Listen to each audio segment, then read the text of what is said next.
Hello, welcome back. Another live stream, painting miniatures again. I'm on a holiday, which means I'm going to be taking my time. And yeah, I've actually got some stuff to say, but mostly painting a troll. That's what we're doing today. So if you have a miniature and some paints and a brush, feel free to join in, paint along with me while I'm painting. Hi Camille. Hello, how's it going, Nicole? Or Gabby, should I say. And yeah, if you're not really into painting, that's fine, because I'm going to chat and you can ask me questions on pretty much anything you like. So feel free to do that if you want to. And while I'm doing that, of course, there will be a poll running at the same time. So if you're just going to sit here and listen to me and chat and ask questions, by all means, so grab some food, some drink, make sure you're comfortable, and let's do this. Let's make sure this is a good one, shall we? Hi, welcome to HowtoDandD. My name is Fred Wheeler, and today I'm going to be painting a miniature. I'm painting a Venom troll, as it happens, but while I'm doing that, I'm going to chat about Dungeons and Dragons and roleplay games, and as it happens, you can ask me questions. I'm fine with that. Now, I've already started my Venom troll. This is a Nolzur's Marvelous Miniatures Venom troll. I've got most of my base colours in place, and now it's really about doing all of the finer detail work, which might take a lot of time, might take a short amount of time. I'm not too sure. We'll see how we go. I'm going to try to work as fast as I can, and you're welcome to join along with me. Like all of these live streams, I'm going to be running a poll, and the poll question for today is: have you been enjoying the live stream miniature painting and D&D chat? That is my question. It's very, very specific and very much keyed to the audience that I figure these types of things are going to interest. Now, I think most people are probably watching these because they're interested in miniatures, or maybe they're just interested in just chatting with me about stuff. So I'm going to run that poll today. Okay? All right, so let's get started, shall we? So this miniature's already had a number of colours go over it. I've got my troll's got the troll skin, and then I went with the Feywild. And right now, my next task is to actually hit it with this Grung green. The base is two different greys. I've got a third grey to put on, but I'm not going to put that on just yet. I'm actually probably going to wind up doing some dry brushing. And this is to find all the details, because I don't think I'm going to have much luck finding the details with my poor eyes if I don't do that. So that's the plan, is I'm going to do some dry brushing. So I'll give this a shake. I've already done the inside of the mouth red. I've used a Kobold red. It is a very dark red, and then I went over again with the Cambion crimson. This is the job for today. I'm going to get this done. We're going to make it work. I'm sure we are. Right, so my green, actually I put my green over here and the green spot. There's a lot of detail on this miniature, which means I suspect I'm going to struggle to find everything. And particularly if I don't have really, really strong light, which I've done my best. I've got my ring light going and 2 lamps, so you'd think that'd be enough, but I don't know that necessarily will be enough. What's that, Gabby? Sorry for yesterday. I fallen asleep. No, don't worry about it. If you look, it is really early where you are, isn't it? Like 3 a.m. Is that the time over there for you? That's really, really early. So you don't have to feel sorry for that at all. No. If you need to fall asleep, I'll sing you a song if you like. How about if I sing you a song?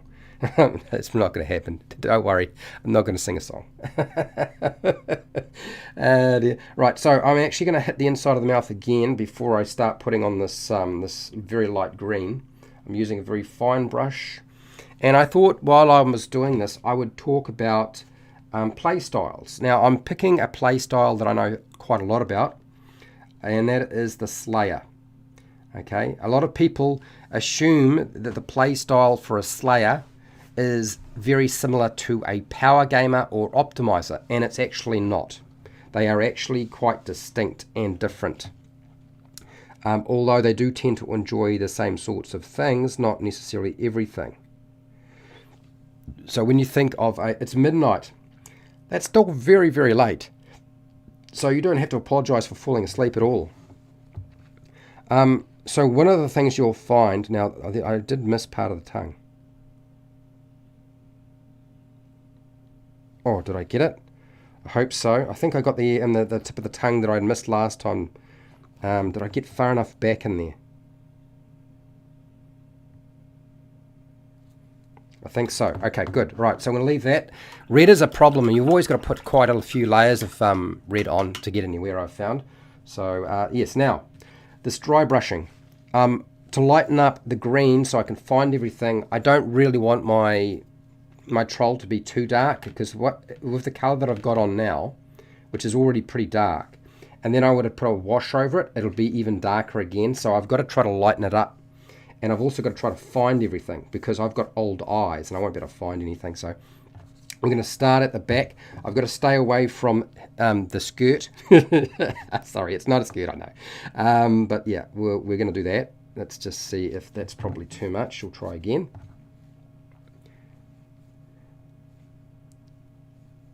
Now I'm not going to freak out if it looks like it's too light in some places, because, as I said, the wash will probably fix most of that.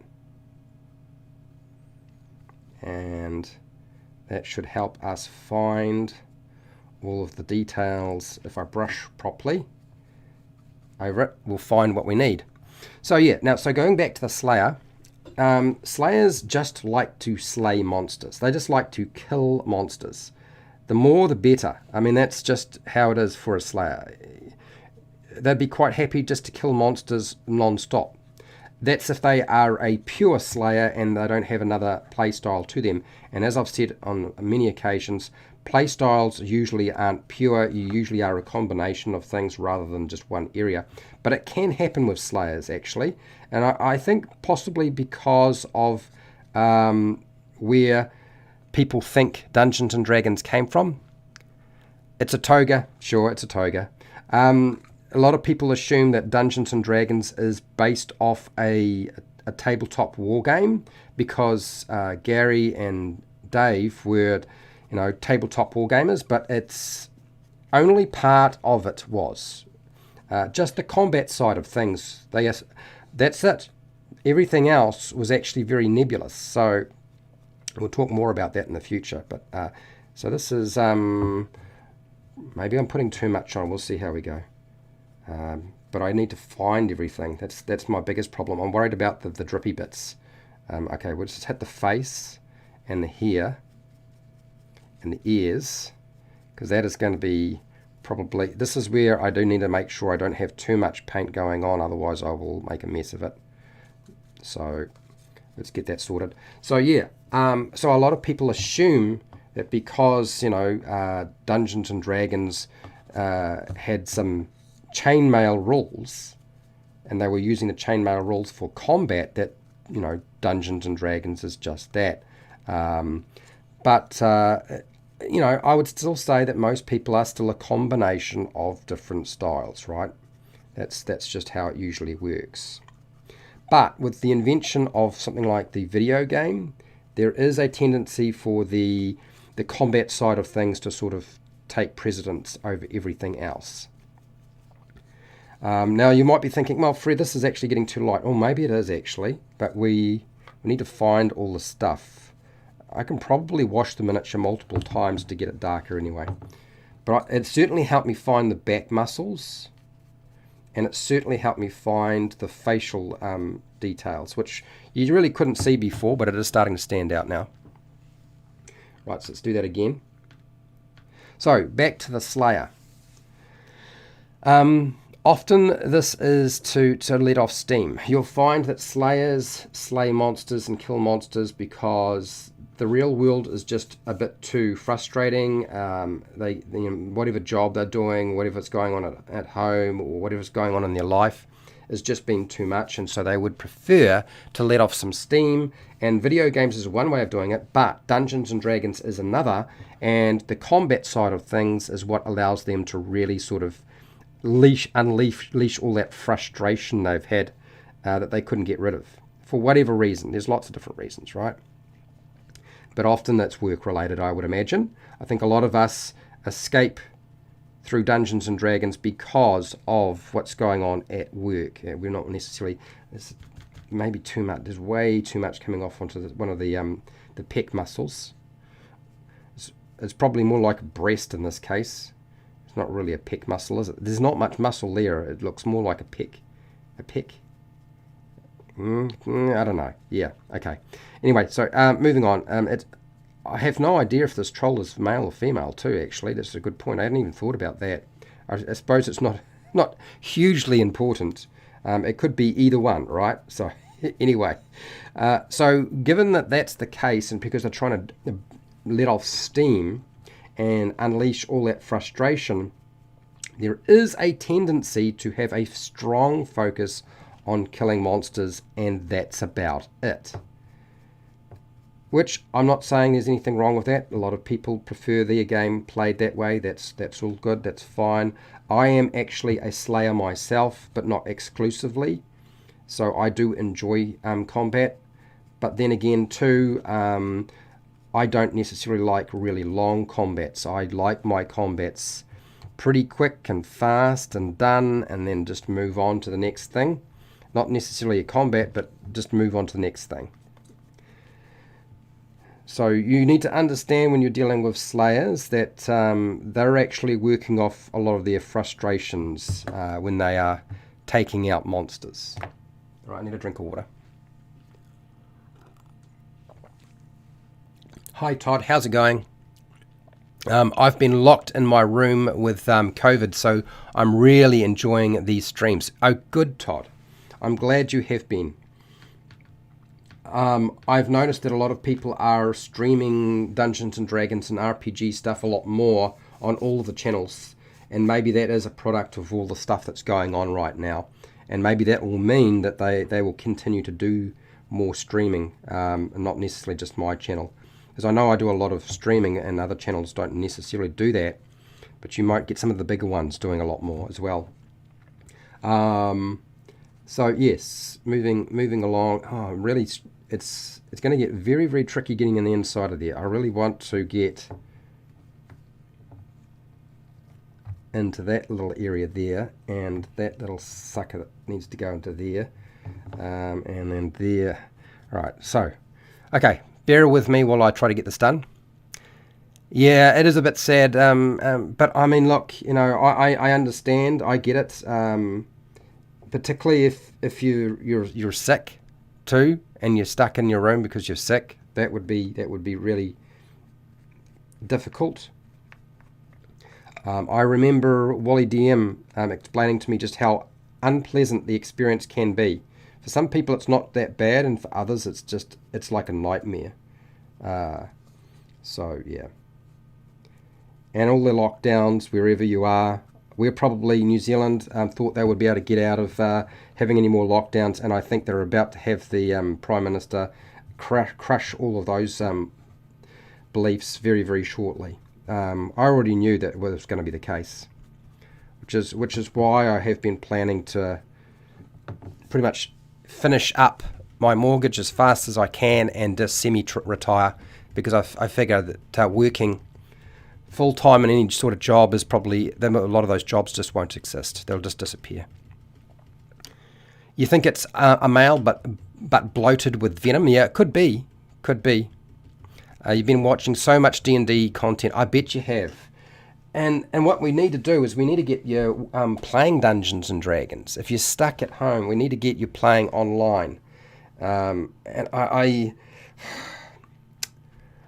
again, I should have made sure I shot some footage and showed people how to do it without using a virtual tabletop. I mean, it should be obvious, but I think maybe I just need to just sit the camera down, set everything up before I run my game, and just show you exactly what happens. And hopefully I'm playing this Saturday, so maybe I will do that, and then and release that as a video, as an early release rather than leave it longer. Because I keep saying I will do it and I just don't do it. Amy Dark, how's it going? Painting in the what's this? Chalera Pit. Yeah, my mum, stepdad and brothers had COVID, and my mum and stepdad can't smell anything now. Yeah, that sounds bad. Okay, so I now have a highly detailed, extremely light-coloured creature. So now I have to actually pick out all of the details to make this work. So my first problem is finding the black sections where there is pus coming out of it and doing the hair. So that's what I'm going to focus on. I can also do the teeth now because I can actually see the teeth. The teeth look like they won't be too bad to deal with, which is excellent news. Oh, come on, black. Come apart. Yep, there we go. I'm going to have to use a very small brush for this. Most of the work today is going to be fine brush or fine layer brush. Detail brush of some kind. What's that, Gabby? Should the Slayer know how to use the hide action regardless of class? Same with dash and disengage. Look, usually you'll find that a Slayer will figure out the core rules pretty quickly. You don't usually have to explain it to them. They will focus on understanding that sort of stuff. Not necessarily with everybody. Some people struggle with that sort of stuff. You know, that's a given. But I think you will find that they will pick that stuff up pretty quickly. Now, I'm tempted to do the talons black, but I'm probably not going to because that'll just take too long. So I'm going to paint in some of this here. Because I can actually see the hair right now, which is good. Alright, so, hello Dave. Dave A. Finally caught another live chat. Yes, you did. Better ask me some questions. I'm painting here, so I will keep an eye on the chat and I'll keep responding. What's this, Amy? When I DM'd online, I managed Discord and used Google Sheets or some crap for the maps. It takes a bit. Yeah, it can be. Okay, it's pronounced Calera. Calera. I think I got it right. Calera? Right, okay. Yeah, I find myself not fond of using Discord. I've been using Zoom. We've used a lot of different things, but you know, you use what you think is going to work for you and whatever everybody understands how to use. So back to the Slayer. Because I was letting off steam, it's very easy to satisfy a Slayer play style. You know, it's just about combat. They're quite happy. So it's very easy, and as Dungeons and Dragons has got a lot of monsters with stat blocks and so forth, you can incorporate that into a game and satisfy them. They're easy to please. The other problem though is that if you don't have combat, it can cause some problems. Sort of laugh out loud. Yeah, okay, I ballsed it up. Sorry about that. So as a result of the fact that they are easy to please, it is sometimes tempting to run a adventure where there's just a running combat. They would love that sort of thing. Not necessarily everybody else at the table though. That's your biggest problem, is just because one person, Slayers tend to wind up being accommodated more than everybody else, depending on your dungeon master, I find. But as a general rule, they tend to accommodate them more. It is common for Slayers to view Dungeons and Dragons as a tactical war game, and everything else becomes secondary. And as I said, you know, partly it's because they think they understand the history of Dungeons and Dragons when they actually don't. And they also sort of assume that because there are, you know, miniatures and terrain or battle maps, that, you know, that's the norm. That is how the game is played.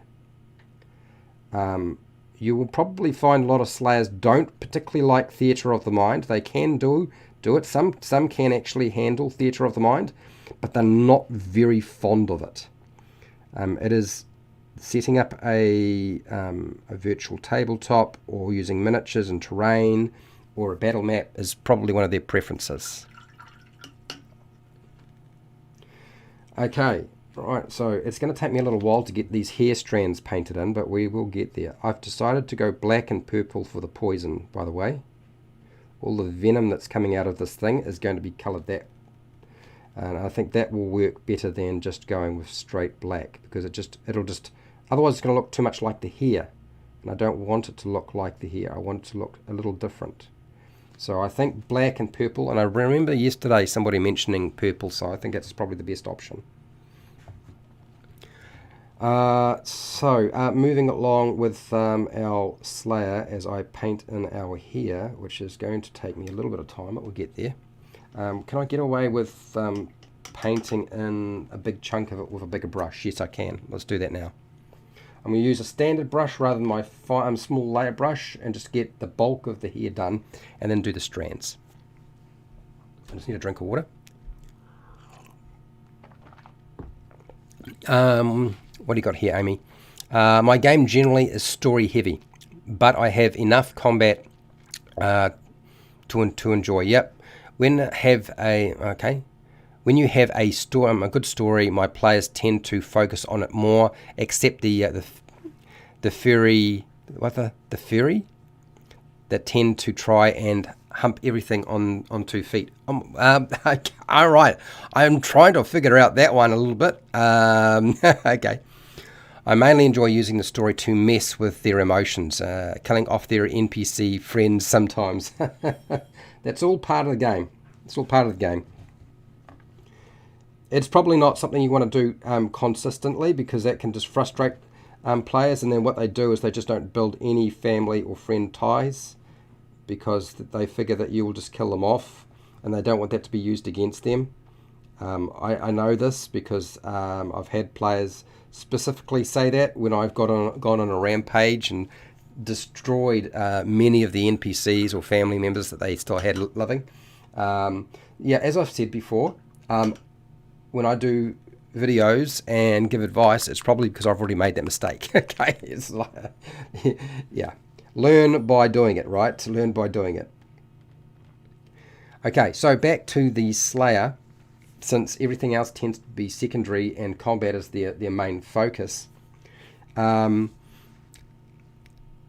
would think they would be optimizers, but they're not necessarily. Sometimes Slayers will build a character just so it's really simple to use in a battle, rather than, oh, I just ballsed up that ear, a mighty big blob of paint. I thought that was a bit of hair, and it's not.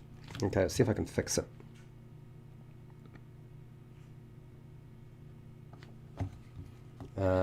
Yeah, it's not brilliant, but it'll do. Okay, all right. Should have been paying more attention to what I was doing, eh? Oh well, too late. Fixed it though. It's done. So yeah, a Slayer can be a power gamer or optimizer, but they're not necessarily a power gamer or optimizer. Sometimes they just like to make characters who are extremely simple to run. Now, there is I would say predominantly they tend to run close quarter, up in your face characters, so a lot of martial characters. But you can get Slayers who are also casting spells, or mages and druids and so forth. And so there'll be a heavy focus on destruction magic, like stuff that does damage. Again, this is a very general and sort of concept, because it's not always the case. Hello, Luke Miller. How's it going? Are we talking about anything or a particular topic? I'm talking about the play style, the Slayer. But if you have questions and things that you would like to talk about, Luke, you are welcome to talk about anything related to Dungeons and Dragons or role-play games. Because I have played other role-play games that aren't Dungeons and Dragons, if you are interested in talking about that sort of thing. Right, so let's get this here. Mostly, I think we're going to get most of the hair sorted out, and then I can just do the ends of it. So yes, we're covering lots of different things today while I paint. So yeah, don't assume that a Slayer is an optimizer. because it's not necessarily the case. Because I am a slayer and I often do not necessarily optimize my characters. Sometimes I just build them so that it's super simple. And the only thing that differentiates one character from another character is what I do with the character. That's it. Nothing else. The mechanics behind it might very well be exactly the same as the last character I had. Talking from experience here. Not that all slayers are the same. Alright, let's just get that to thread the needle. Got it. Alright. Hello Camille, how's it going? What do you think about what's it? Trudvang? I don't know what Trudvang is. Is that what we're talking about? Trudvang? Do you decorate your bases adding sand, flock and such, or simple paint it? I've done all of it. For some reason I enjoy basing more than painting the actual miniature. I've done a lot of basing in the past when I had plenty of time. I do a lot less basing now than I used to. I know that for some people basing is like super important. I kind of don't, there's not too many things that I consider super important nowadays. So I don't get wrapped up in all that sort of stuff. Painting for me is more just the experience of just chilling out. That's really it. What's this? Okay, Luke, what do you got here? First session as a DM or Dungeon Master ever. Oh dear. Candlekeep episode 1 completed. Players finding too linear. Yeah, that will happen. A lot of the... now, I believe that Steely Sam has got a guide on the Witchlight.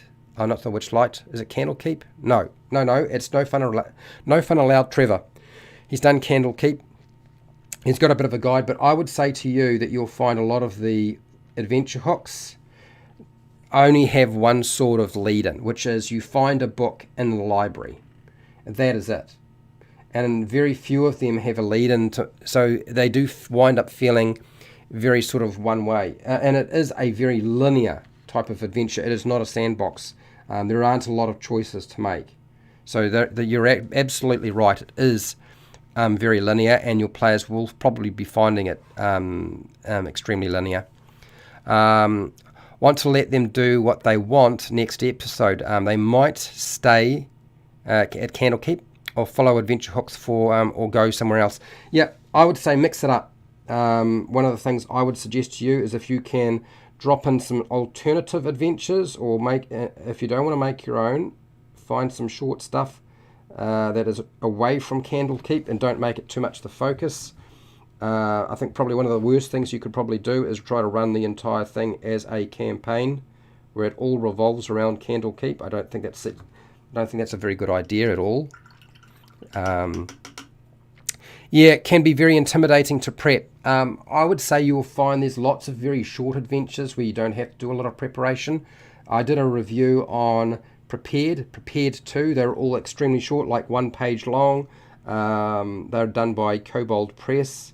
But if you don't want to buy anything, there are a lot of free things floating around that you can grab hold of. Even some of the older adventures, even though they're not necessarily converted to Dungeons & Dragons 5e, they're actually not that difficult for you to run. But honestly, you could just pick them up and you'd be fine. A lot of people don't realize this, but yeah. What else you got here? TLDR, preparing for a sandbox campaign. Do not... Look, preparing for a sandbox campaign is a mistake. Do you know why? Because it's a sandbox. How do you prepare for something where you can go pretty much anywhere? You just can't. Okay, so my suggestion is don't prepare for a sandbox. So what does that actually mean to you? What you do is you ask your players what you think they're going to want to do next time, and that's what you prepare. You're strategic about it. If you run out of material that you didn't prepare and were hoping to be able to sort of move into the next thing, okay, with regard to preparation and getting your resources all sorted out, okay, once you've so you're focusing on what you're sorting out and preparing for your campaign, okay, which is a sandbox. It's just prepare the things that you know your players will go to. If they decide to throw a spanner in the works, which does happen more often than not, and it will probably happen to you as well, they will go off and do something that you weren't ready for. And this is where you use your random encounters, okay? You decide to create some encounters that aren't combat. They can be non-combat. I know a lot of people forget this, okay? There can be such things as a random encounter or an encounter that is not necessarily tied to the main story, and it is designed specifically to entertain your players and to burn up time so you can prepare for the next thing next time. It is a cheat method for dealing with the unexpected.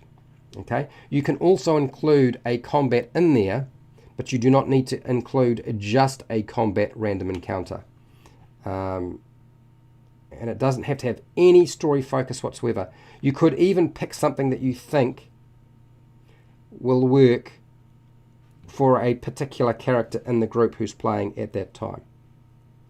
Now, there are tables out there that give you sort of ideas for what you can have as a random encounter, okay? And other tables, there'll be just a list of monsters to fight. But that would be my suggestion to you. The Book of Lairs by Kobold Press, they're about 4 pages long, a lot of different short adventures with a map, and you can prepare the prepared 1 and prepared 2. You can have them ready to go in 5 minutes. The Book of Lairs will probably take you about half an hour. And you can just pick and choose what you want.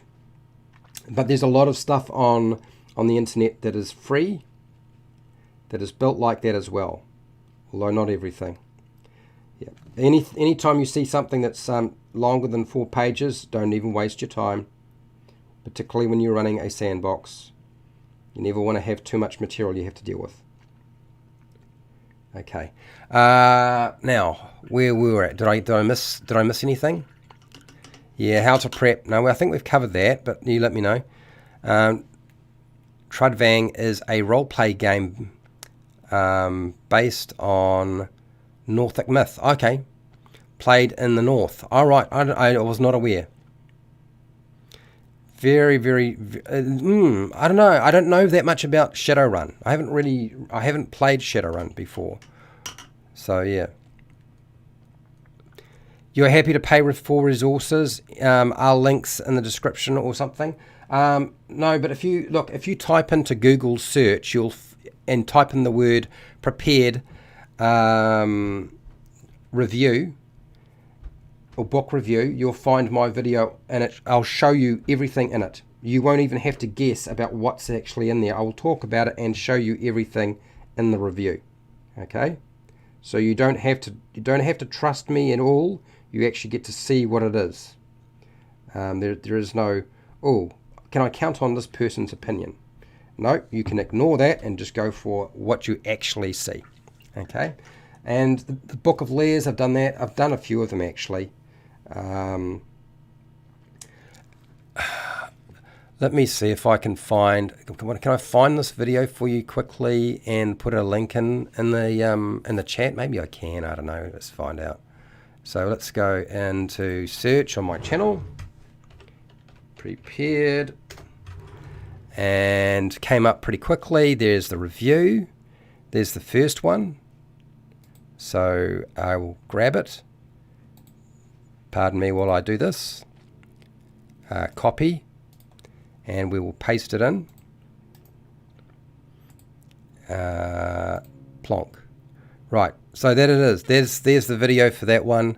And I don't know, did I have the prepared 2 video? There it is. There's a prepared 2 as well. Oh, hang on. One is the live stream and one is the edited version. Which one is the live stream? Which is the edited? Okay, there's the one I want. Let's grab that one. Prepared 2. Copy back to here. And sorry people, while I'm doing this, I should be painting, I realize. And then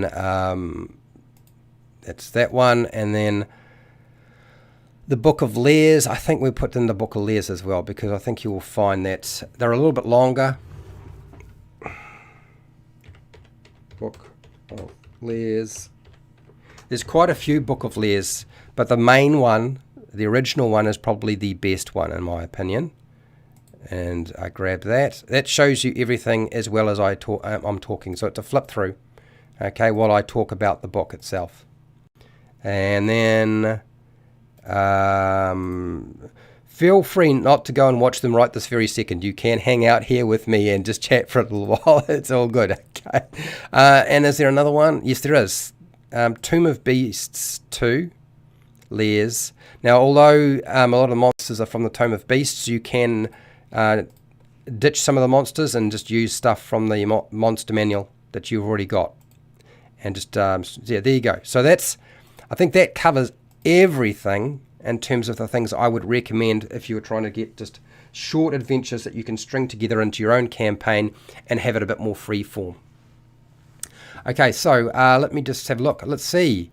So 10 people voted, so 90% are enjoying it and 10% are undecided. I totally understand. It's not going to appeal to everybody. I get it. Okay, so moving through here. Happy for the resources, links, Gabby, Camille, does it include, what's that? Eskimo, Northern Russia? I don't know. I've got no idea. Well, okay. Luke, you're welcome, by the way. Greyhawk, how's it going? I had a cancellation today for tomorrow night's session. Got to wing a one shot for the other 3 players instead. Life happens sometimes. It absolutely does. No, you go wash your dishes, Amy, not a problem. Cool, you got it? Good. Great. What is your thoughts on the heart, information gatherer, scouting, stealth, navigation through nature roles?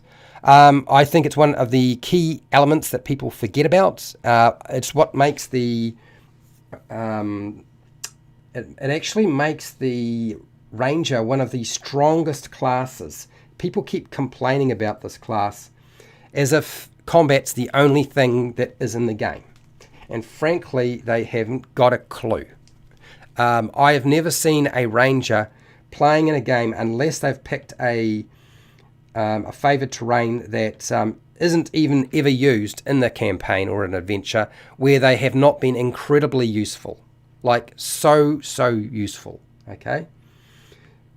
So, with regard to how to do all that sort of stuff, that's very, very complicated. Stealth just alone, I could not even attempt to deal with it unprepared in a live stream. I have so many videos on all of that already. You could do a search for any of those topics and you'll find them on my channel. Stealth, navigation and scouting is kind of still there, but maybe not quite to the same extent as maybe you're talking about. Information gathering. I got monster checks, but maybe I think you're trying to be a bit more. Maybe you're trying to be a bit more specific about what sort of information you're gathering you're talking about. I mean, I could be wrong, but I think that's what you're trying to say. So sorry about this. I didn't tell you. This is skeleton bone that I'm using on the teeth. I've got just a little bit of paint on there. This is actually probably going to be one of the hardest bits, short of the eyes. Okay, so I've done the bottom teeth, but I'm going to have to wash off my brush because the paint is drying so fast. What are you? Okay, Luke, what do you got here? Okay, D&D 5e, prepared book review, Kobold Press spoilers. That's the one. That's the one. I've put them in there. Thinks I know what I'm watching next. Sorry for taking... No, look, this is part and reason why I do it. This is not an issue. It really isn't. Trust me, nobody here is going to mind in the slightest. Maybe a few people were expecting to see me paint a bit faster, but I'm going to take my time on this. I'm finding myself painting for longer than an hour anyway, so, you know, it's all cool. And there. And at this time of year, a lot of people aren't really watching YouTube, so if you've got somebody who says, I've been looking for this and I can point them to one of my videos, well, that's good. Okay, so the teeth have come out right. I'm pretty happy with that. That's actually not looking too bad. Now, my eyes. I really am struggling to understand what I'm going to do with my eyes. I could go with red, but I feel like red's like just a bit too much. Heart of the group, the older sister, brother of the group, so to say. Ah, okay.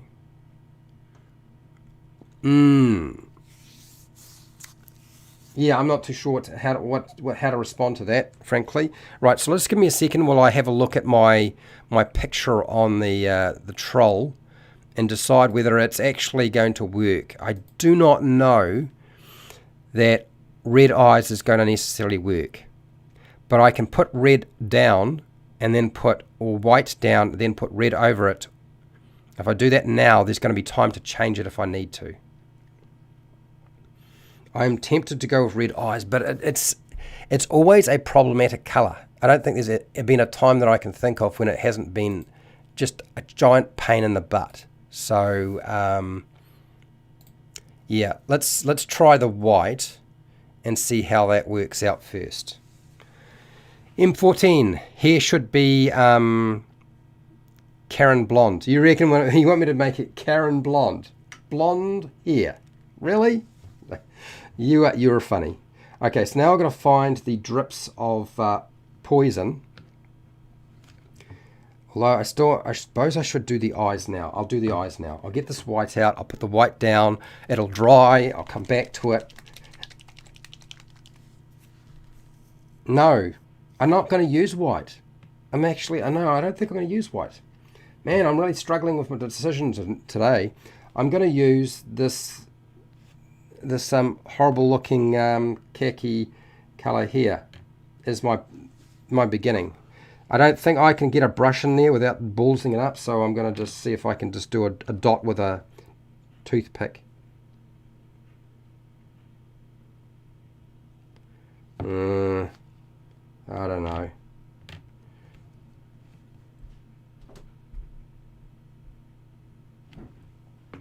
God, that was awful. God, did I miss. I went slightly to the side a little bit. Messed it up big time. Talk about a balls up. Right, okay, a little bit of green to fix it. So when it's dry, I'm ready to go again. Which means I might have to go to a pin. Oh, I'm not really very fond of that idea. The pin last time was painful. Let's just see if I can clean up that eye.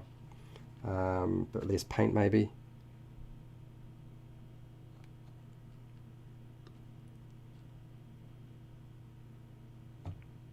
Yeah, that one.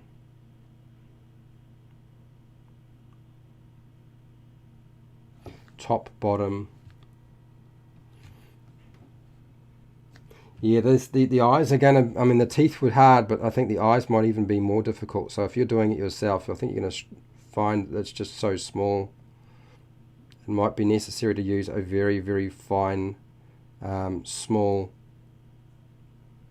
needle to get that paint in there. Anyway, all right, so what do you got here, Greg? I enjoyed the conversation as much as the painting. Well, that's good. I'm glad, because there's been an awful lot of talking and not a lot of painting right now. Okay, so I need to deal with the black, the streams of black, which I haven't actually painted in yet. So trickling stream, I think there's one just, oh, is it there?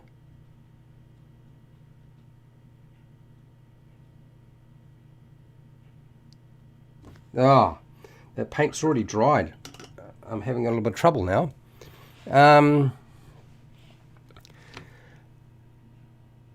Yeah, look, I have painted its butt. Yeah, I did. I painted its butt. That's been done. For your market research purposes, I found your channel by finding some of the, what's that? Bit-sized vids that explain a single topic, usually a rule, in like 4 minutes. Yeah, Luke, I made those so that people would be able to learn how to play the game very quickly. I'm glad that you found me that way. A lot of people did. Not so much nowadays, I find. A lot of people seem to be finding me through the Lost Mine of Fendelver videos, but there's still people who watch those shorter videos on rules. Unfortunately, some of the rules for the game have changed, and so what I made many years ago doesn't necessarily apply now. Unless, of course, you've got an older book, and so you just ignore all that, which a lot of people do. I went and saw the Spider-Man movie yesterday, by the way, the new Spider-Man movie. It was awesome. I was so happy. I was entranced by all the dialogue. I'm not going to give you any spoilers. I was entranced by all the dialogue rather than by the action, which you would have thought it might necessarily be the other way around, but no. Look, the dialogue is just so good, and I was quite happy with it. And the amount of dialogue and the amount of action I felt was just right. And very, very surprising. The story surprised me immensely. Right, so we are getting in our black trickles of Venom. I'm probably going to have to go back and forth on this miniature a little bit to find everything. There's something going on its back. So I think what I'll do is I'm going to paint that here. I'm going to paint that black, and then I'm going to use some purple later on.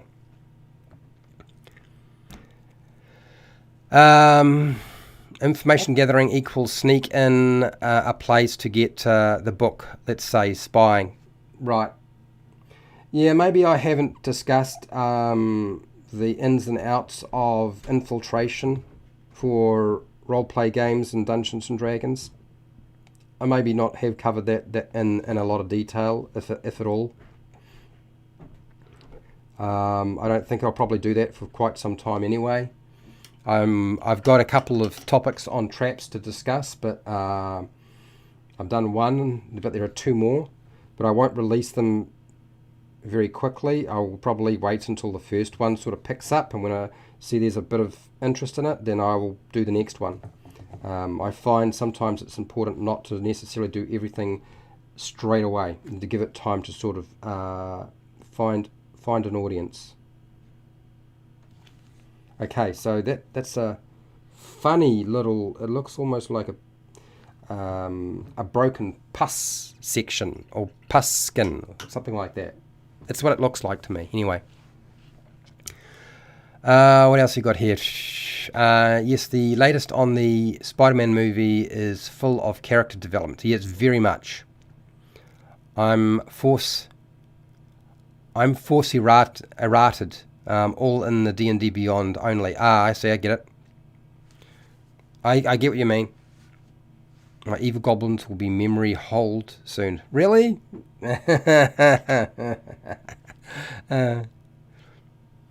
No, you don't have to be talented. I'm getting worse at painting rather than better at painting. Okay, so where else am I needing to put one? There, on the shoulder. There's something going on the shoulder, so we'll paint that little bit there. It's actually really hard for me to see all this stuff. My eyes aren't that great nowadays. So a bit harder to actually pick it out. Yeah, but as I said, 3D printers are just not practical in New Zealand. It's not a cheap option, and the whole process of painting 3D miniatures is actually quite involved. There's actually quite a lot of time involved. I know because I've seen my brothers doing it, and they've got to set up underneath my mum's house. And a lot of safety gear, a lot of equipment involved. Yeah, it's not easy. Right, so I think that was a little bit of hair, and I think I got the little bit on the shoulder mostly. I think maybe I missed a little bit. So I was talking about the style, since I've answered all the questions in chat about the Slayer. They're probably going to spend a lot less time on exploration and social interaction or talking to monsters or NPCs because they are a Slayer. That's a tendency. pretty obvious, I would imagine, for most people. But it's something that you need to bear in mind, that because they tend to do that, they will often prefer a fast-paced action style of game rather than one that has a slower pace to it. So and you can't have a fast pace to every single game. It just doesn't work.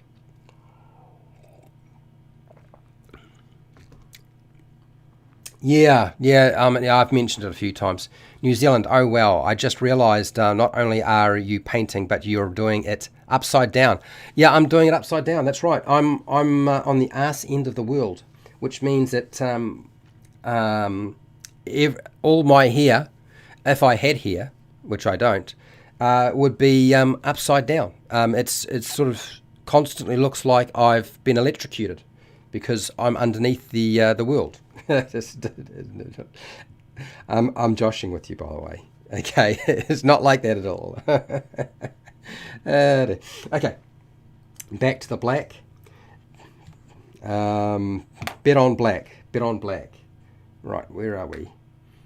I think I am definitely going to hit it with a red colour. But I've got to be careful about how I do this. I want to do the eyes before I keep going with the black bits on this thing. Oh, look, we've got a bot. Okay, bot destruction time. Where are we? Here we go. Bot destruction. Report the bot as a spammy unwanted thing. Report you, and termination has occurred. The dark all the time because of the roof height in the Shire. That's oh dear. Some of my house is quite low and some of my house is quite high. I'm quite short, so I'm actually fine. I'll be all right. I can cope. Right, now I'm not using a brush for this.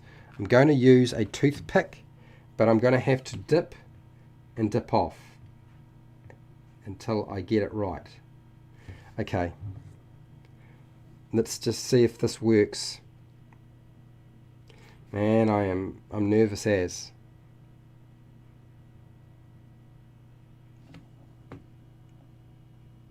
Don't think that did anything. Did that even work?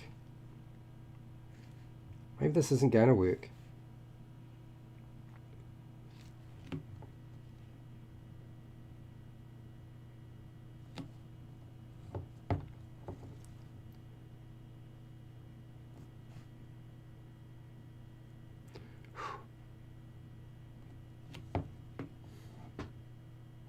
Alright, so I've got to tidy it up because I put too much paint on there, so maybe I can use this brush to just brush off some of that paint.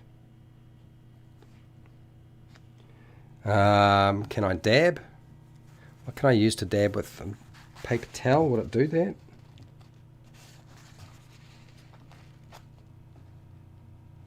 Okay, no, I'm just going to have to paint around it. Where's a little bit of green? Just tidy up around the ear and eye. So we're not doing too badly with terms of the face. I'm just struggling with the rest of it.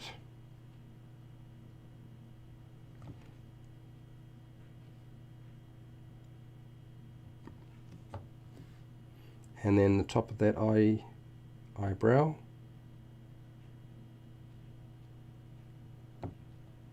And I can kind of paint the green in around the eye to shape the eye a little bit. That's all right.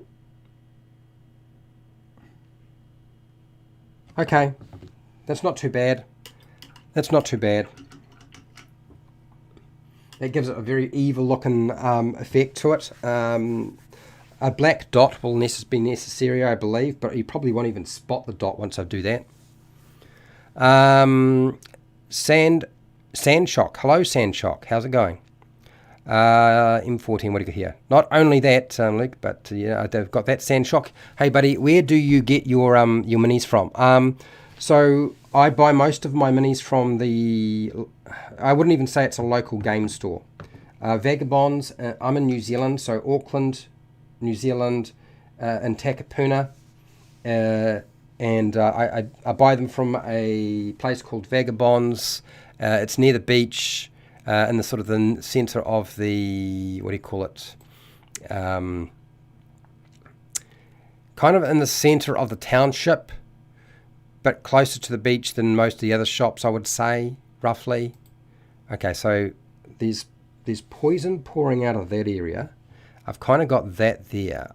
Finding all the poison drops and bits is really difficult because not necessarily going to show up that well.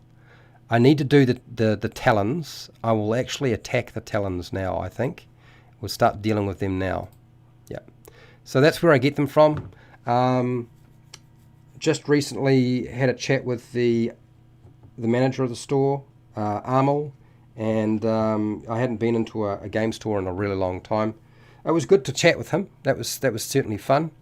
Okay, so I'm going to use this. This is the skeleton bone again, and then I'm going to use on the very tips a little bit of black to represent the venom on the tip.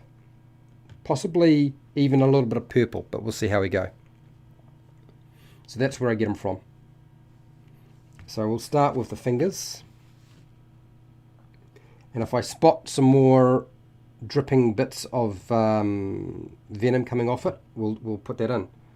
Oh, I just spotted one now. Hang on. What do you got here? Would love to come see the Shire through, though, man. To be honest, man. That's fine. I don't think you're going to get to see the Shire anymore because they're shooting the new Lord of the Rings in England rather than in New Zealand. Although, to be fair, I think Tolkien originally considered the UK or England to be the Shire as such, and that a lot of it was probably based off that landscape rather than New Zealand landscape.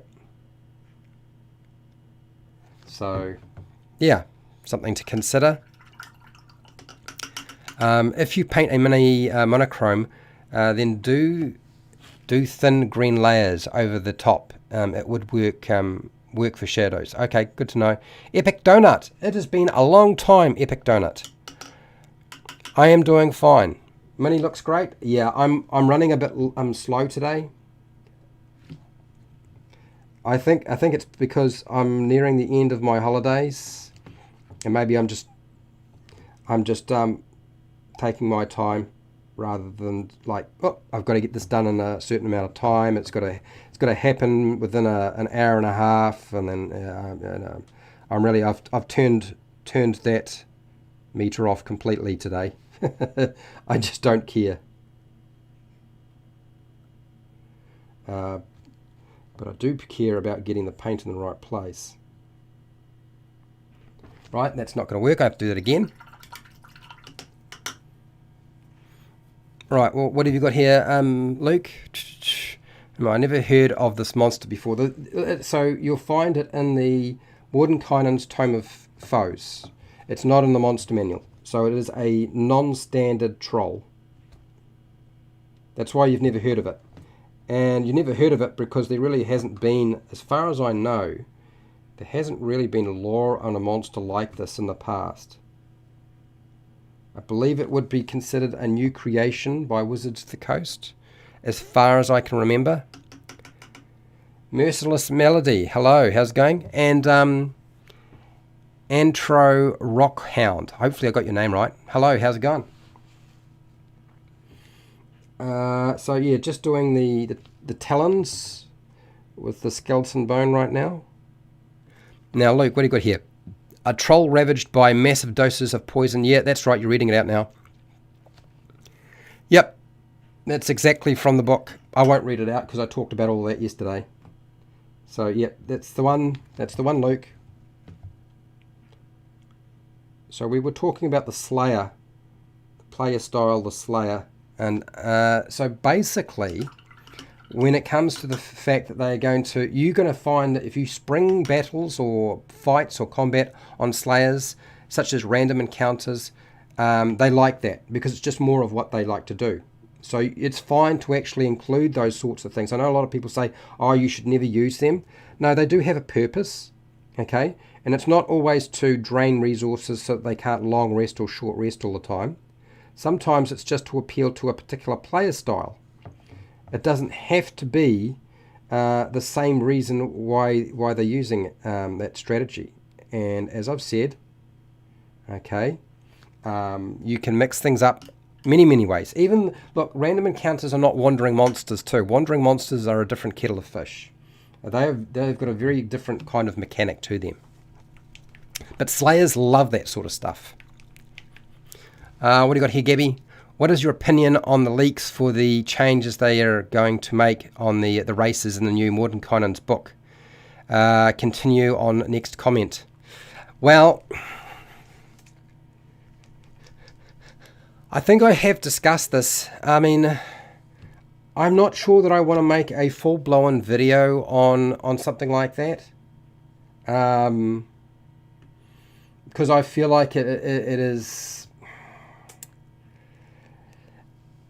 I mean, it is what it is. When the book comes out, when the book is released as a standalone book, okay, Monsters of the Multiverses, I'll get the book.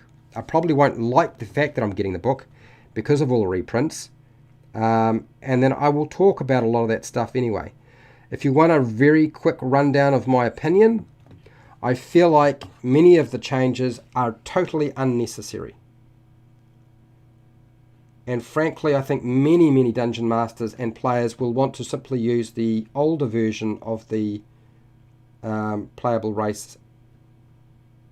And the fact that they're all in one place is awesome, but they keep reprinting the same stuff, and it just annoys people more and more every time they do that.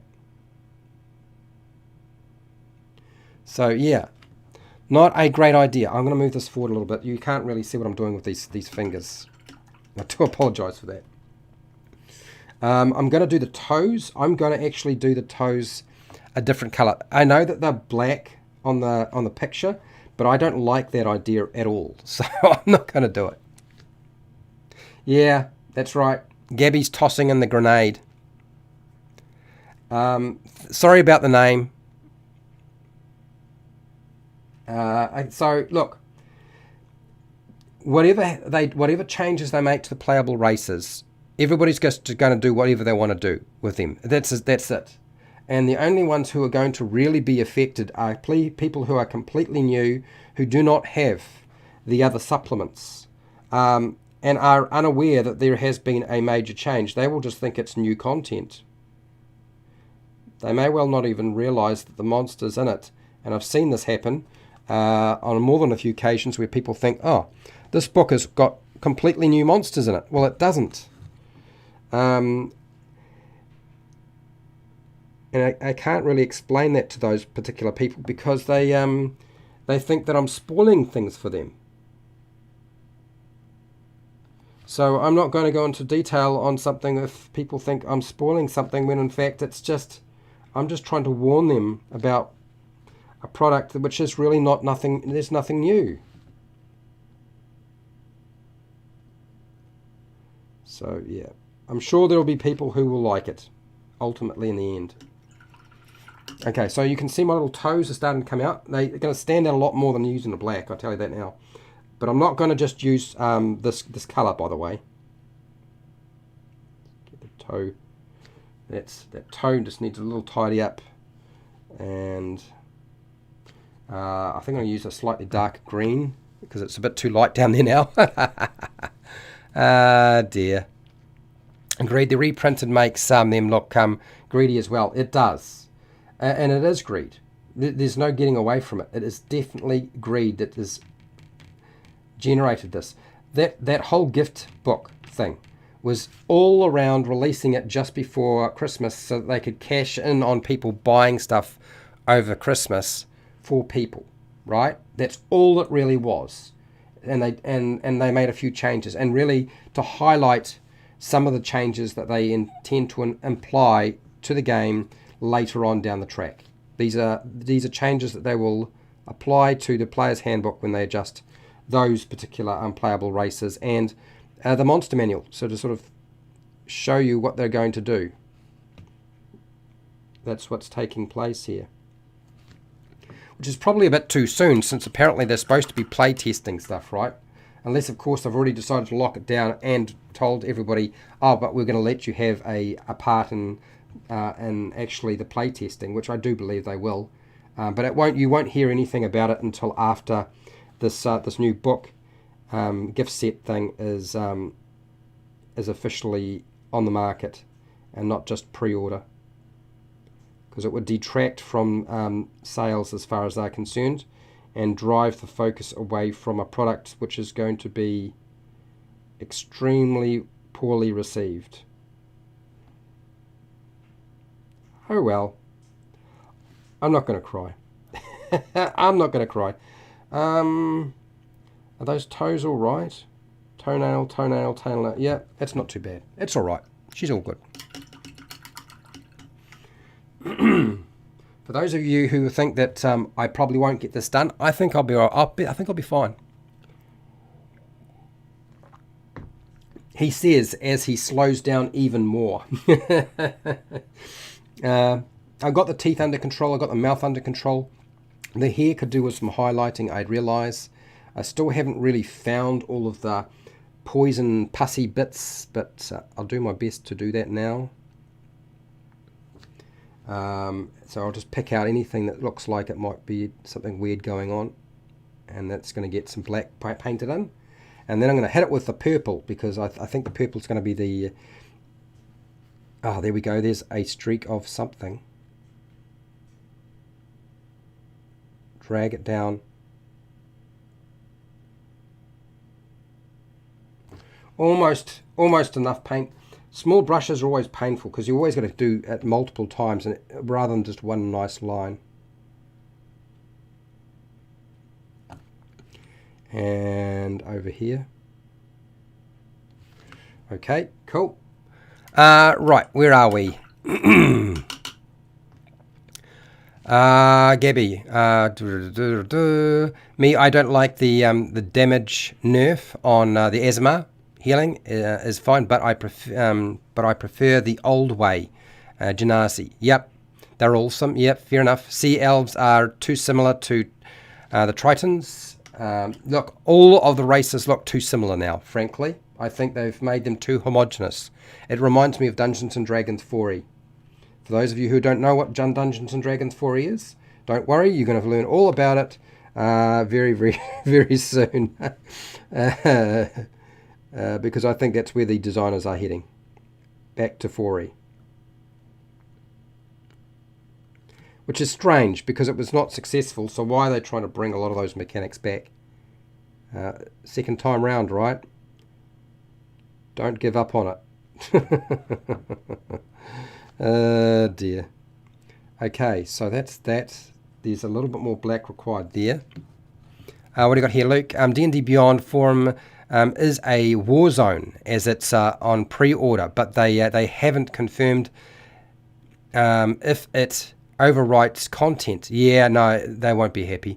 Massive confusion and anger, but I appreciate not everyone uses digital. Yeah, no, I know. I've already had people mention that before, and I feel very sorry for them, because there's going to be a lot of people who will not want the changes and will be using D&D Beyond. And so, like, what are they supposed to do at this point? Yeah. I'll try to catch your painting videos while you're still live. Not a problem. Josh, how's it going? Was it the coast playtesting? That is just a myth. No, it will happen. No, it will happen. Trust me, it will happen. There is a testing groups going on right now before it goes public. But if there's any major problems with what they put out from the general audience, they will adjust things for sure. They're hoping they won't have to, but they will adjust things. Have you ever used craft paint to paint minis? Yes, it's not very successful, unfortunately. Yeah. 4 years that shall not be named. Yeah. Gibby, I'm done. I'm not done just yet. I hate that the changes on the Hobgoblin, it should be an add-on. Okay. And finally, the fact that the racial spells can be cast with a mental score makes no sense to me. Okay, I'm done. Okay, fine. That's good. Good to know. You're done. I will go back to talking about player styles, which is far less traumatic for everybody. Right, so I'm looking for my blood bits, the pus and so forth that's coming off it, and I'm struggling to see it on the miniature. So that side, look, that arm looks all good, and that side looks all good. The leg, there doesn't seem to be much going on. There's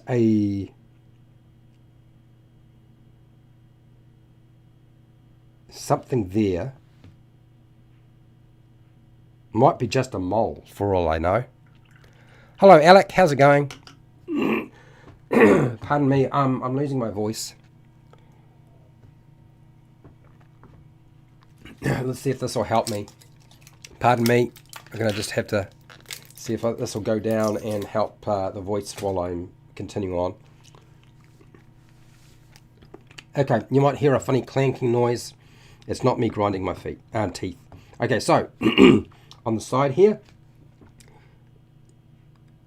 kind of a couple of blemishes, paint them in.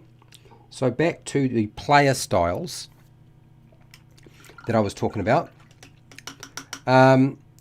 Try to use a mix of different combat complexity with a Slayer. People who like combats, okay, and fighting, they're happy with a combination of easy, medium, hard, and extremely hard, and impossible. The only problem with a Slayer is they tend to think that they can solve all problems with fighting, and running away is often, unfortunately, not something they have considered.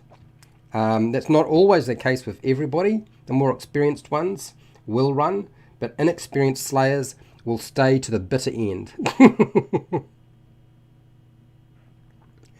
He says, laughing, as he knows he's done it himself. Yeah. I'm not terribly concerned about character death in my games, and even as a player, you know, my player dies, my character dies, not my player. That would be illegal. My character dies, I don't care. It's all right. Vividly describing battles. If you get gory, mate, Slayers love gory. Describing stuff that's gory always works well with a Slayer. Where are we going? Oh, there's the foot. Something going on the foot there. Good. That's working out well. We're getting there. It's happening. HowtoDandD. Hello, HowtoDandD. Now, for those of you who don't know HowtoDandD, HowtoDandD is Josiah. He has his own YouTube channel. He talks about monsters. This is a Venom troll, Josiah. So I'm painting a Venom troll, or trying to, while I'm talking. Now, I believe that HowtoDandD is going to do some painting live himself at some point. And so that means you'll be able to hang out with him while I'm not painting when I go back to work. You can go and hang out with him and talk about monsters, because he knows lots about monster lore.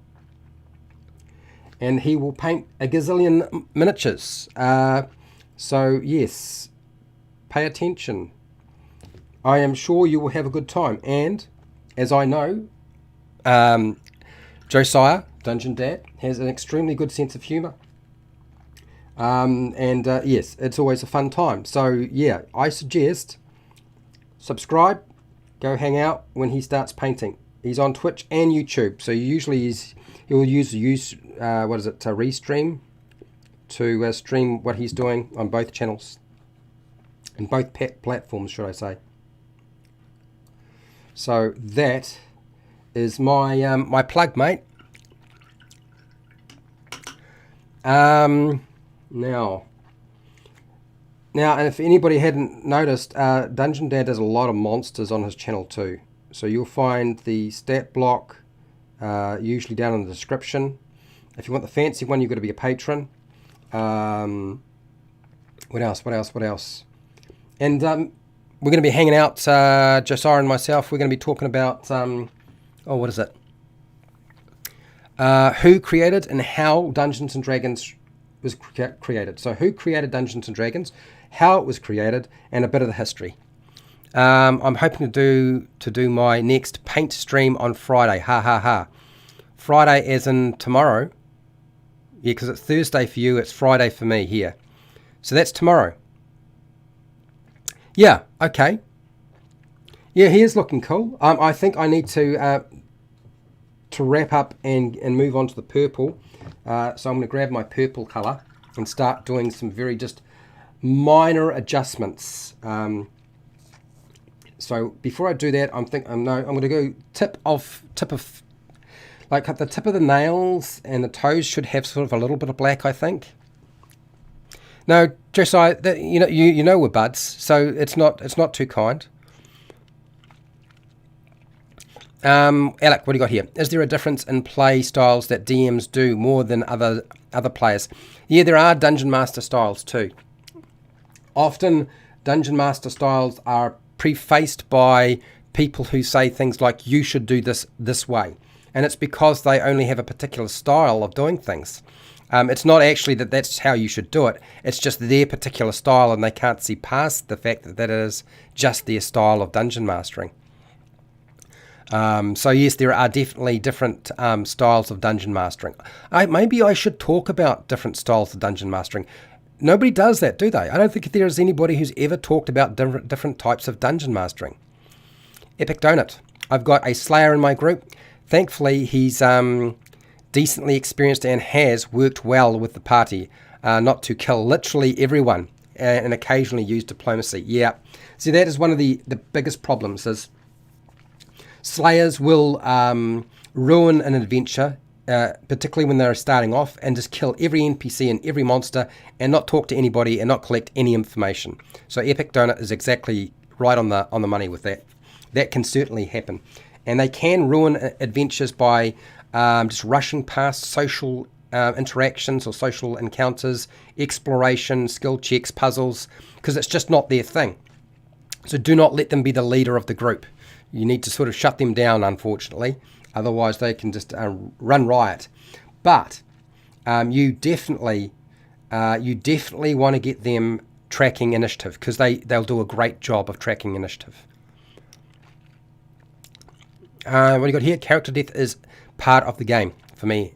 It just means I get to create a new character to torment my dungeon master. Fair enough, absolutely.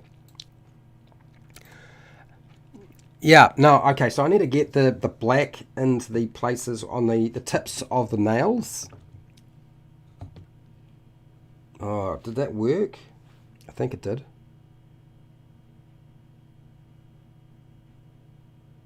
Let's just get a little bit of black there. It's not working quite the way I'd hoped, but anyway. Rubik. Is that Rubik? Hello, Rubik. How's it going?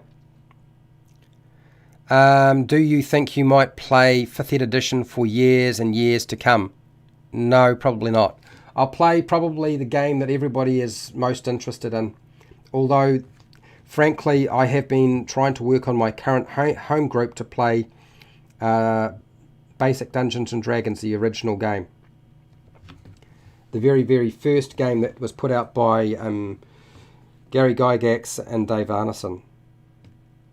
I don't know that will necessarily happen, though, because it's asking a lot to try to go back to a game which is actually that complicated, but there are some things about it that are a little bit of a hassle.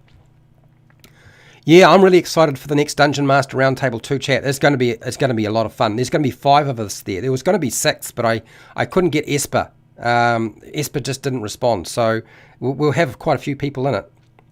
It's going to be a lot of fun.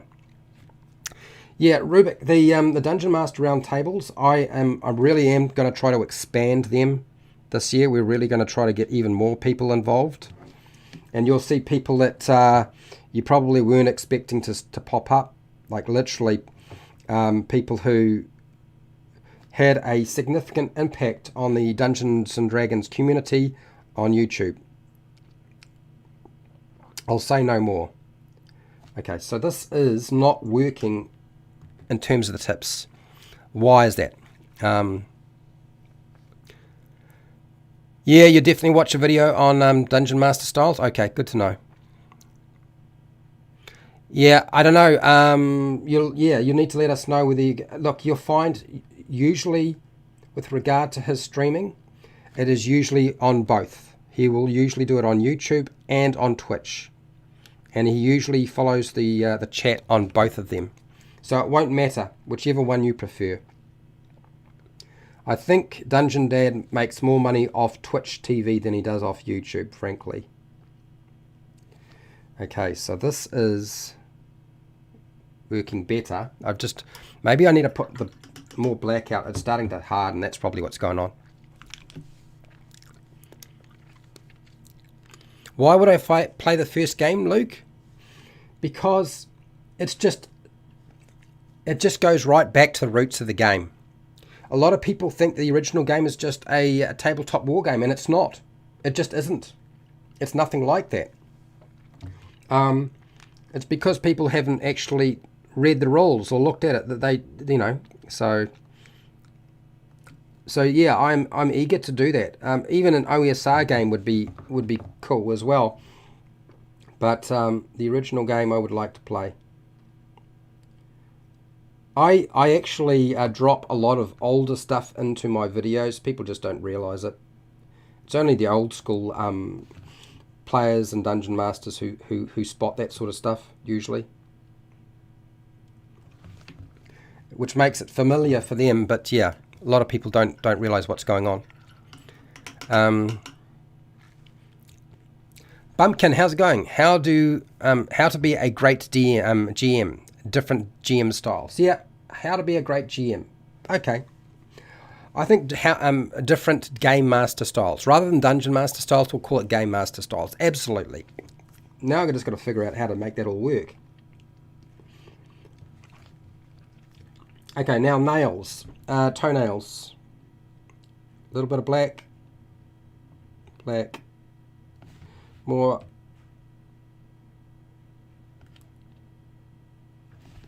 A bit more on the toenail, I think. Is that working?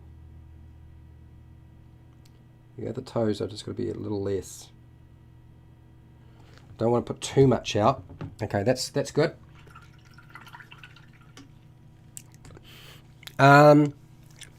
Cool, blimey, the chat's rocking along today. Let me get the purple going, eh? Pardon me, I've got a lozenge in my mouth, so it's a little bit hard to talk. This is purple worm. Now the purple worm colour is the colour I'm going to use for some of the streaks of poison where there's black, where I want it to sort of stand out a little bit more. Don't worry about the eyes. I'm going to try to do something with the eyes. What else? I'm an old school veteran, but I keep looking backwards to earlier editions myself. Fair enough, Rubik. That's cool. Anyone know of a good system setting set in the theme of early Bronze Age Europe? Oh, no, not really. Third Age? Is Third Age like that? Or the 13th Age? I can't remember.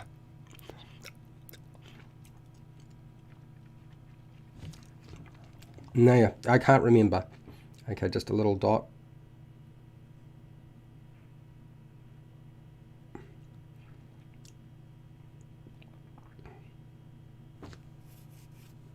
Right, I'm going to have to do this very, very slowly and carefully, otherwise it's not going to work out.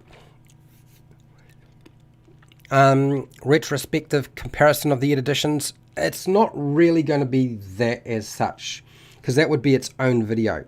And I don't know that maybe that would happen in the future. I suspect it probably will. But it is also difficult to find people who know enough, because the vast majority of YouTubers on YouTube that talk about Dungeons and Dragons haven't really played that many versions of the game. Even I haven't played all the different versions of the game. Now, who has? AJ Pickett is probably... He hasn't played all the versions of the game. I know Wally DM hasn't, and he played the original box. Back Me. He played the original Back Me game, but he hasn't played every version of Dungeons and Dragons. So it's actually a very difficult topic to discuss if you don't have people who actually know enough about those games. So that might be a difficult one to do. Okay, so yeah, Luke, that might be a bit more difficult, but the topic I was talking about before in terms of like who created Dungeons and Dragons, it's not as simple as you might think. Right, so this is a little dot there.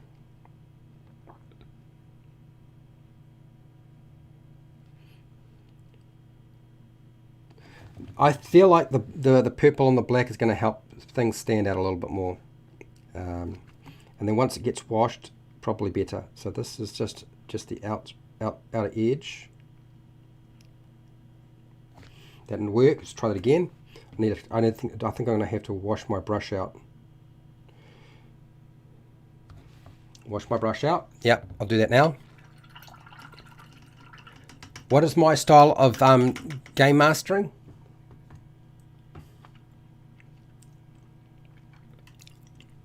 I'll tell you some other time. It ain't going to be today.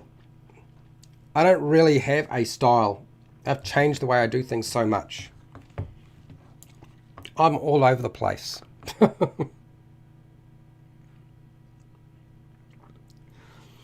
I guess the easiest way to describe me is I will try anything, no matter how ridiculous and how stupid, at least once or twice.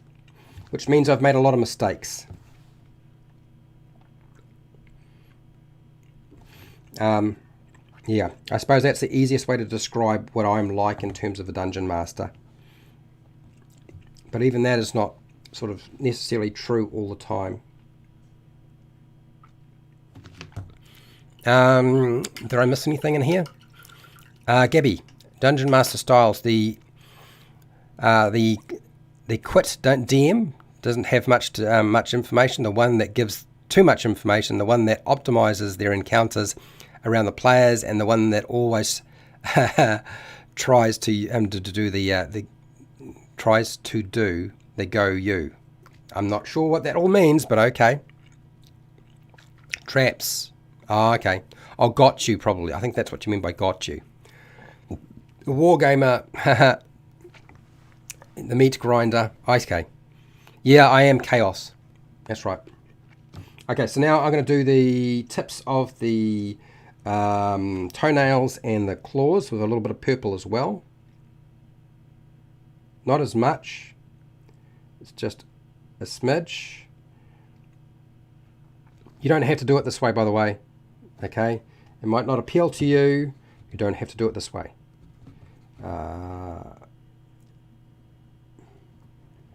And that is that one. And then we'll do the toes. Even less paint again, which is going to be a big ask, but we'll get there. Here's another video. Fred DM house rules. I don't actually have that many house rules. I really don't. People keep asking me that sort of thing, and I'm like trying to explain to them I don't actually have that many house rules. I try to avoid them if I can. I do have some basic things, so I allow people to retrain, just as long as they don't change the name of the character or try to change the gear and the gold. They can change everything else as long as it's done outside of the game session. It's not done, during game time. I don't like that. And then I guess the other element to that is going to be the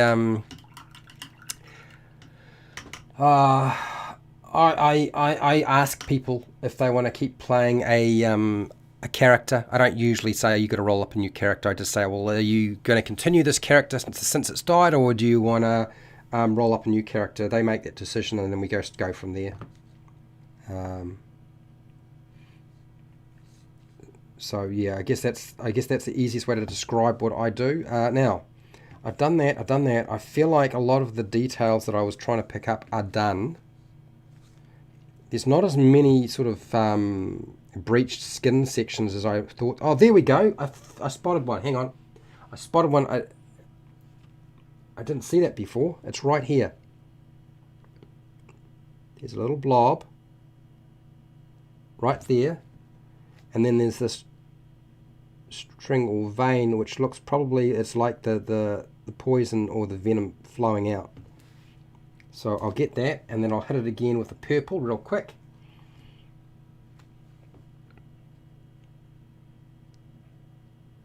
Like so. Like so. And there. It's not too bad. Cool. I'm pretty happy with that so far. I keep getting players recommending to max the HP given my my health potions rather than roll, for example. Yeah, well, look, I wouldn't say that's a house rule. That's just adjustments. I make adjustments to all my monsters. In terms of hit points, I don't really give players maximum hit points on their characters because it's just not necessary, I find, Luke. Rubik, have you seen the new Army Painter speed paint range? No, I haven't. Oh, actually, I have. I don't like the look of it. Yeah, I did see it. Somebody was using them. I don't like the idea of them, frankly. I'm not convinced, even remotely, that it's a good idea. Okay, so I'm going to use a bit of grey. This is Vallejo medium sea grey. It's very light, and it's going to be the colour that I use to sort of bring out the hair, because right now it's just black. Yeah. There, that's it. And then I'm going to use a standard brush rather than a fine tipped brush, and I'm going to stroke it very, very gently. Don't get any weird ideas. And I'm going to try to put on the paint fairly thin. So there's a little bit of brushing off going to be required. Okay. Let's see if this works. We'll try it at the back. A little bit nervous, but let's see how it works. Okay. Alright. There might be just a bit of water in there. Maybe that's what's going on here. There's maybe just a bit too much water in that paint. I feel like it is definitely pulling out the detail.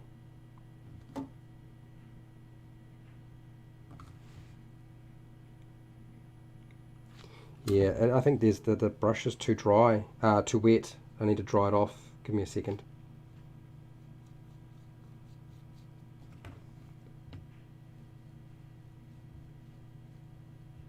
That's better. That's working a little bit better than it was before. And then we just drag it across the hair so the high areas are highlighted. And down the side, I think it's working out all right. So yes, for those of you who have been really enjoying the chat and the miniature painting, again, I will recommend that you go and check out HowtoDandD, okay, because he's a fun guy to hang with. I know this because I have had a lot of fun hanging out with him many, many times. What do you think? Do you think that is working in terms of the hair? I think it's not too bad. I think it's actually, I wouldn't say it's perfect, but given that trying to pull out the strands of hair is not necessarily going to be the easiest thing to do with any kind of paint on a black.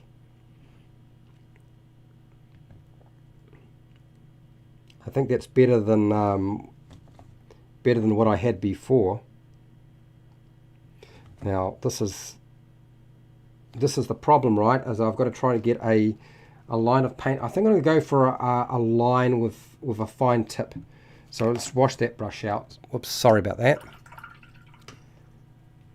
Fine line tip along here.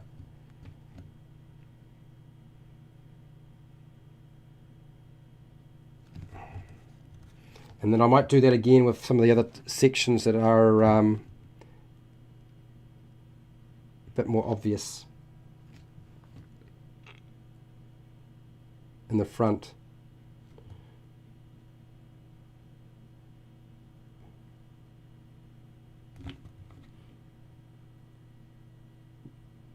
Yeah, maybe that's going to work a little bit better. It's sort of making it stand out just a smidgen better than it was before. So let's do the other side. That works for me. Let's do that again. High area, high area, high area. Sorry if I'm getting quiet. It's just that this is quite difficult.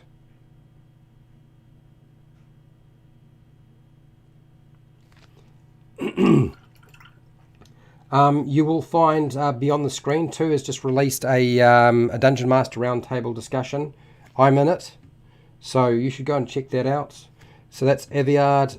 Beyond the Screen is the name of the channel. We did that I think we did that discussion about 2 weeks ago while I was on holiday. And I think it was a good topic to discuss. It's very to the point. For 4 people talking, it's done and dusted very, very quickly.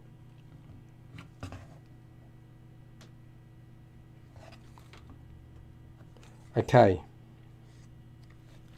All right, that's not too bad. I'm pretty happy with that. That looks all right. What's this, Rubik? Don't understand why it's bad idea. Do you still paint details if you want? Yeah, I do. Look, the speed paint stuff, I just didn't like what it was doing. I just felt like whatever it was going on, it just didn't work for me. Yeah, I think it is supposed to be. I think it is really meant to be a base coat application anyway. Right. So I need to do I need to do this area. I'm using Minotaur Brown. This is just a quick dry brush. With not using a dry brush, really. Does that make sense? I don't think that does, but that's what I'm doing. So where am I putting the paint? Am I putting the paint there? I think I am. So I'm going to use my standard brush for this. Dry it off and brush off a lot of the paint. And it's just really so I can catch the higher areas with it, and that's it. Oops, a bit much there. Do that along there.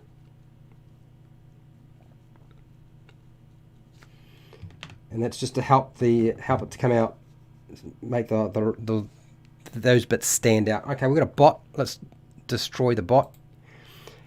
Bot destruction. Report you, followed by you are spamboed, and then report, and then you are gone. Spamboed is gone. There we go. And then I will just stroke across there. I'm not going to the beach today. I'm going to wash my car and do some other things. So we might be running a little bit late than normal. So if you need to get going, that's fine. I totally understand that. That's all good. Alec, what do you got here? I really appreciate what you're doing with the D&D community on YouTube. It has done wonders for me and my players, understanding the game and campaign setting better. So for those of you who are unaware of what the idea behind this was, is that the Dungeons and Dragons and YouTube community ultimately was fractured. And there were people who were talking about stuff, and they were really, there was like, people were arguing about how you should do stuff, and you would get very diverging views, and it was almost like you couldn't have the same people in the same room without them getting into a shite fight, right? And so there's a place to have different views and opinions. And what I really wanted is I wanted to duplicate the concept of King Arthur and Camelot. And I've explained this to all of them many, many times, that when I say Dungeon Master Roundtable, I really mean Camelot. If you don't understand that, and if you can't get along with people, then you shouldn't be part of it. And so if there are people who aren't part of it, it is not because I haven't asked them. It is probably because they can't get along with other people, or they see no worth in doing what we are doing, which is fine. They may be right, but I suspect I am right and they are wrong. Again, just my opinion. I think there is a place for it, and so the idea was to have at least 4 different people who would potentially have different views on doing stuff. It doesn't always work that way. We don't go out of our way to try and find people who have diverging views. So there's and also to avoid having a debate about how you should do stuff. And more a debate about why I do things a particular way and this is what I do, rather than commenting on somebody else's approach. That is the least important. Who gives a toss how somebody else runs the game? Nobody really cares, ultimately, I think, how I run my game, or how AJ Pickett does, or Wally DM, or Esper the Bard, or Mr. Rex, who else? Jordan. I don't think that ultimately people really care, because they'll do their own thing anyway, okay? It was simply to show that people can actually get into the same room on social media and not get into an argument, and to give you differing views. I think that was the most important aspect of the whole thing for me. Okay, so that bit's done. I'm going to do the base with the lighter grey that I was using before. So where is it? It's in the center, isn't it? So I think I'm going to use just a smaller brush, because I'm not really going to... Am I using a smaller brush or am I not? No, I'll dry brush it. I'll dry brush it with a dry brush. That's what I'll do. And then we're going to hit the eye. So I think that should be it. It's a lot lighter. Go through the middle, out the side. Same thing on the other side. It's going to be pretty subtle, I think. I don't think you're going to see an awful lot of change putting this color on. I think it is probably light enough. And I'm not really going to go too close to the feet, because I don't think it's necessary. Okay, cool. That's that bit done. That's the base. That's 3 different colors.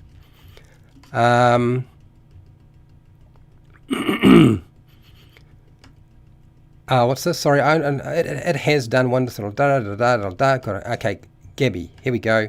I wonder what's the backstory of this troll. Yeah. Did he drift? Did he drifted?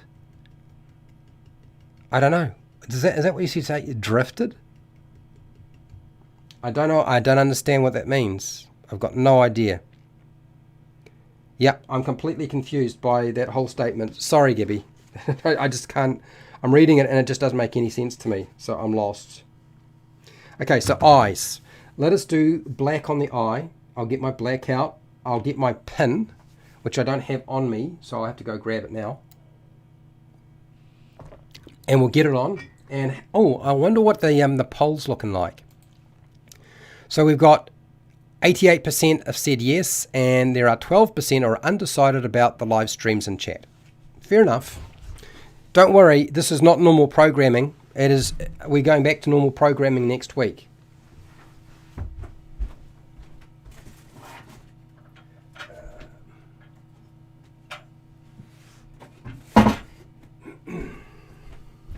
Okay, so I've got the pin, or should I say needle, and what I found last time is when I use the paint on anything, it's not pulling at the very tip, and so you wind up with nothing going into the place you want to go. I'm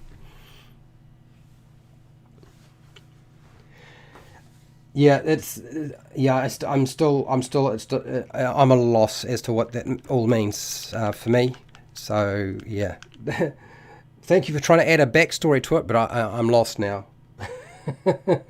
So let's get this done. So I've got the paint out. It might take me a couple of times because I'm going black onto red, and I would imagine that black onto red is probably not going to show up that well. Yeah, see, that didn't do anything. Nothing.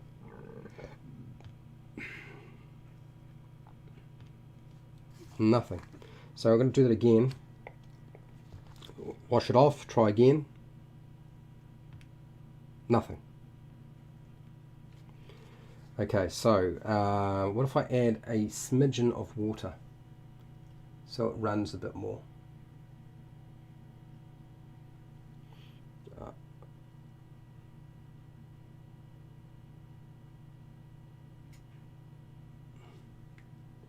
Okay, well, that's the black. This is the Vallejo black, so watering it down is not a bad idea, but let's see if it actually does anything though. Nothing.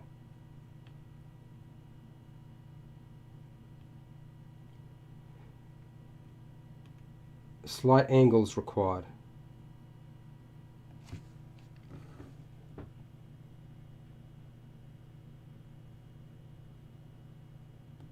Bugger it. Oh my gosh. Oh, I just...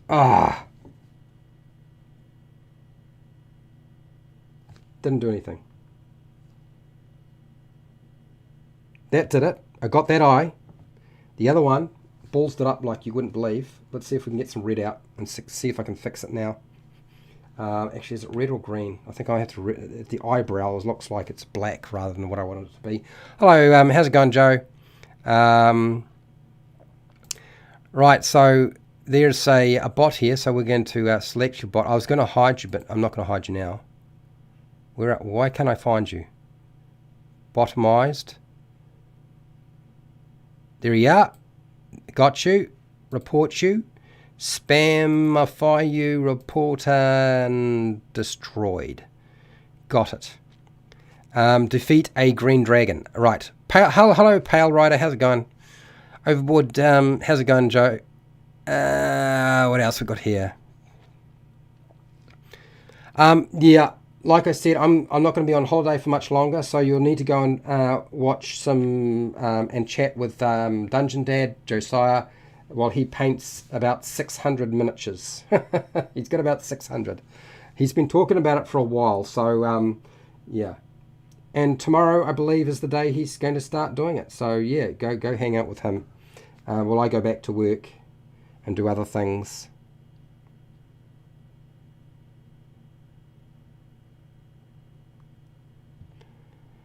Okay, there's black there now. I think I need to just accept that this is probably about as far as I can go. Yeah, lobotomized. I think that's as far as I can get it without making a mess of things. So I guess what we'll do is we'll move this out of the way. Try not to stick myself with the pin. And... move that out of the way. I will make the Discord group up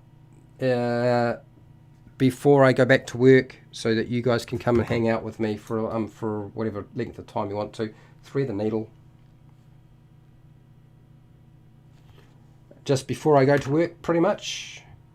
So yes, it'll be very simple. It won't be nearly as complicated as some of the other Discord groups that you've seen. It will be designed specifically for just video chat with me. With one area for leaving comments, but that's really about it. All it will be there for is to come and hang out with me. That's it. That's what the Discord will be for. Right, so let's show you this miniature as best we can with what we can. So this is the Venom troll. It is very light, but it's going to get washed. But it certainly helped using the lighter green to bring out all the detail. And maybe I put a bit too much on, but I think maybe if I wash it, it'll be fine. I think based off on the artwork, that the lighter color is actually going to be all right. So I've done the mouth, done the eyes. The eyes are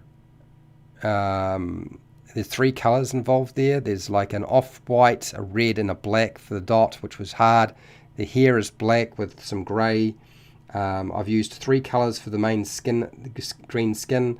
I've used three colors for its its little dress. The base is 3 colours. The grey, there's 3 different greys involved there, and the venom and the pussy bits, they are black and purple as it happens. So that is the miniature, and I'm gonna have to say goodbye, because I won't be back tomorrow to do another one, although I don't start work till Sunday. I am no longer be painting, and you'll have to wait about 4 months before I come back to this. How many unpainted miniatures do you have? About 40, 80, close to 100. I would say about 100.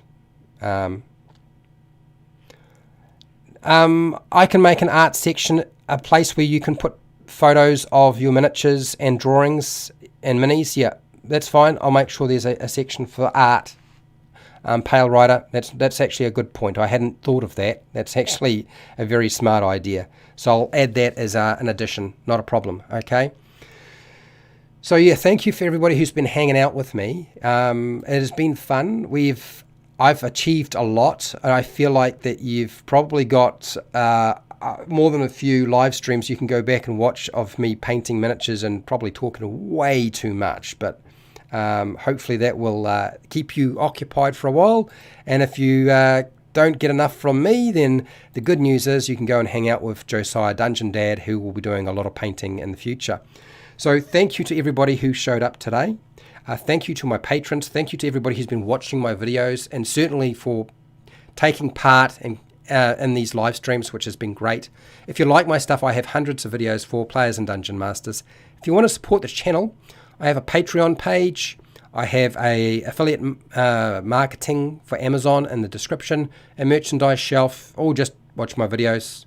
By all means, skip the videos that say skippable, and if you don't run an ad blocker, then I actually get some AdSense revenue, which is kind of helpful. Otherwise, do all the usual YouTube things like share, like, and subscribe. Hit the bell button to be notified when I go live. And I go live every week. And wherever you are in the world, whether it be the morning, the afternoon, or the night, please look after yourself, your family, and your friends. Be nice to your neighbours. And hey, till next time, keep rolling those 20s.